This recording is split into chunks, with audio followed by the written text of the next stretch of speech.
Guys, ఇవాళ నా స్టైల్లో చికెన్ పులావ్ ఎలా చేయాలో సింపుల్గా చూపిస్తాను అనమాట. ముందుగా దానికోసం మిక్సీ జార్లో పచ్చిమిర్చి, బగారా ఐటమ్స్, ఇలాచి, కొంచెం కొత్తిమీర, పుదీనాని యాడ్ చేసుకొని, అలాగే కొంచెం కర్డ్, అలాగే కొంచెం ఉప్పుని యాడ్ చేసుకొని మిక్సీ పట్టుకోవాలి. తర్వాత చికెన్ ని తీసుకొని పసుపు యాడ్ చేస్తున్నాను. నెక్స్ట్ దానిలోకి మనం ముందు పట్టి పెట్టుకున్న పేస్ట్ ని కూడా యాడ్ చేసుకోవాలి. కొంచెం అల్లం వెల్లుల్లి పేస్ట్, అలాగే బిర్యానీ మసాలాను కూడా యాడ్ చేసుకొని బాగా మిక్స్ చేసుకోవాలి. ఇలా చూపిస్తున్న విధంగా బాగా మిక్స్ చేసుకోవాలి. నేను ఇక్కడ ఫ్రైడ్ ఆనియన్స్ ని ముందుగానే ఫ్రై చేసుకున్నాను. ఫ్రైడ్ ఆనియన్స్ ని కూడా యాడ్ చేసుకోవాలి. ఇలా పులావ్ చేసుకోవడానికి ఒక కడాయిని తీసుకొని దానిలో ఒక ఆయిల్, ఇలాచి, అలాగే కొన్ని బగారా ఐటమ్స్ ని యాడ్ చేసుకోవాలి. కొంచెం అల్లం వెల్లుల్లి పేస్ట్ ని యాడ్ చేసుకొని బ్రౌనిష్ కలర్ వచ్చే వరకు బాగా ఫ్రై చేసుకోవాలి.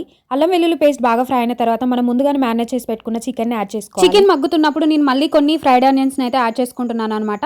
ఫ్రైడ్ ఆనియన్స్ ని యాడ్ చేసుకొని కొంచెం సేపు బాగా కలుపుకోవాలి.